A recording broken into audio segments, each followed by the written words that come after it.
како и секој петок, нормално, во еден час, Општински комитет по задача излегува тематски, нетематски дава некакви обвинувања према локалната самоуправа, што е и нормално и може да ги разберам во оваа ситуација кога се патили во една многу незавидна положба, каде гневот на граѓаните во цела Македонија преку шарена револуција излеен на улиците. Од нивните лидери од владата Република Македонија 10 годишното криминално владење на Богонов ДПМН. За да ја дефокусираат јавноста, постојано се отвараат некои теми кои за воља на вистината мора пред куманска јавност да признам се актуелни теми и за нас како локална администрација. Јас не сега и претходни, да не кажам 10 години, зборувам дека во Куманово имаме сообраќајен хаос и многу разбирливи причини ги наведувам како такви. Локалната самоуправа се обидуваше во изминатите 10 години да направи некакви палиативни решенија во таа насока. Ги отвориме двата булевара, ги изградиме пред 7-8 години Октомврски, Тречи, Македонски, со на некој начин ги растеретиме контаминацијата на централниот дел. Се обидовме да направиме некакво решение за еднонасочна комуникација и зонско паркирање, се со цел да го рехабилитираме тоа тесно грло. И јасно е дека профилација на сообраќајниците во Куманово на еден социјалистички урбан модел кој владеел во некое време каде имаме 6-7 возила и на конто сега кога имаме 40.000 возила е некомпатибилност.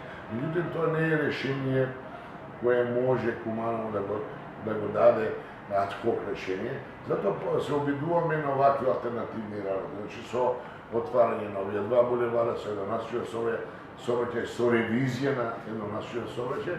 Меѓутоа, очигледно е дека тоа не е решение кое ги задоволи стандардите на високи сообраќајни стандарди и режими во едно поурбано живење, бидејќи состојбите на урбанизација на градот се така.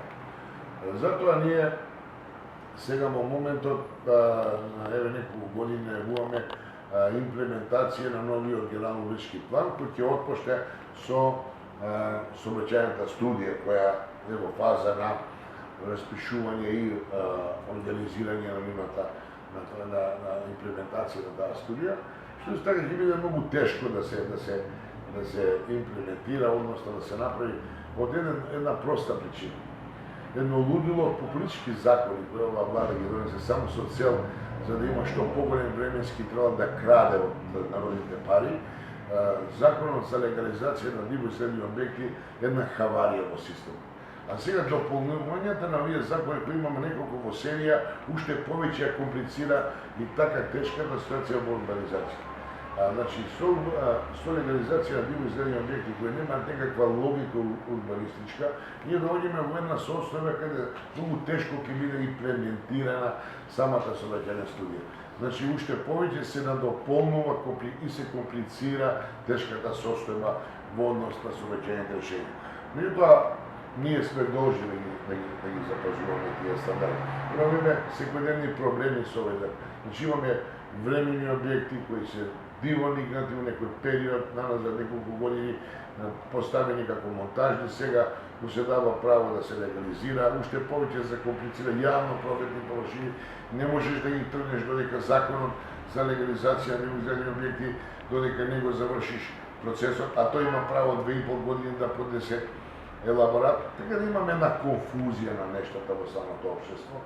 Само од разбирливи причини, што повеќе популистички закони, тоа подолго на власт, тоа повеќе може да крадат луѓето и ме чуди што пратеникот се појавува таму, свесен за целата хаварија како улога на парламентот во ова состојба на политичка хаварија Република Македонија. Затоа сакам да говорам дека ова не е нешто што се адхок решава, тоа се системски пореметувања, тектонски пореметувања во општеството. Што се однесува за една актуелна тема, кружниците во Куманово, и они постојано го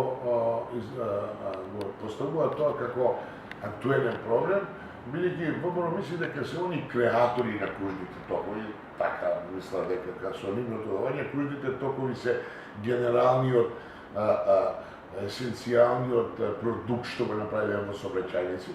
Тоа постоело и ќе постои и пред нив и после нив, така да сообраќајниците кружници се можди таму каде што е и прилагодено и може да се изведат. За војна на вистината, сакам да многу пати сум зборил, а поново винаги сум омилен да го дадам како известување. Кружницата на кај Мите Мост, како актуелна, кој ја дават како предлог, ние секогаш ќе ја прифатиме, сме прифачени како идеја, сме давале да се разработат идејни решенија за оваа работа и во првиот и во вториот наш обид да се направи идејно решение за реализација на кружница не ни дадува адекватни одговори, бидејќи тие кружници зафаќаат еден обилен дел од таа зона каде треба да се решават мостот, Мите мост кој има некаква релација со проекци, со определени локации во Мите мост во левата страна, голема узурпација на приватен посед, што многу тешко ќе биде изводливо во наредниот период. Јас ќе ја прифатам таа иницијатива како човек демократ со широки погледи за интерес на граѓаните, меѓутоа ако добиеме адекватно решение кое ќе ги реши сите овие загадки околу решавање сообраќајот на кружницата, ние како такво ќе го прифатиме решението и со новата развојна програма и буџетската подлога подкрепа ќе го предложиме во наредниот циклус инвестициски. Исто така размислуваме и за кружното решение кај спортската сала. Меѓутоа и тука кружницата зафаќа поголем дел од шеталиштето на Кеот, што така ќе биде исто голем изазов пред граѓаните како да го прекинуваме тоа шеталиште кое е еден од најатрактивните делови зелени рекреативни површини во градот. Така да сите овие работи мора да бидеме многу обазриви кога даваме ветување и даваме предлози. Ние сме отворени за идеи, нормално самиот идеен проект ќе ни даде можност или неможност да го решиме тоа. Во меѓувреме има направена проектна документација за семафорска сигнализација, бидејќи тука е исто така една многу ризична точка сообраќајна. Знаете дека минатата недела имаме една незгода каде имаме доста повреди и мислам дека во скоро време ќе биде распишана поставка за изработка на семафорска сигнализација ако не добиеме адекватно решение за кружница. Што се десува до реконструкција на улиците, Куманово има распишан тендер, во две зони работиме сукцесивно и етапно, бидејќи фирмите што ги добиле тендерите работат по некоја динамичен план и капацитетите кои ги поседуваат нормално и сметам дека таа текомно одржување на сообраќајници е дел од нашата развојна програма која полека се реализира и мислам, не полека се реализира со нормално темпо и мислам дека до јуни месец ќе биде затворена на оваа позиција текомно одржување и реконструкција на улици и бекатонирање на тротоари, пролази, пасажи и така натаму, оној дел за кој го објавиме како развојна програма. После тоа во есенскиот период ќе дадеме уште една таква програма развојна за регулирање на сообраќајници, бидејќи имаме огромни површини кои треба да ги решиме. Што се десува до велосипедските стази, оние што се во можност за организирање, меѓутоа ние на моје жалење во овој сообраќајен тестер што се наоѓа на кој што го милуваат луѓето хаос, тешко е да одвоиме и така мали сообраќајници одвоиме уште за велосипеди. Правиме напори со новата сообраќајна студија да ги тие прошириме.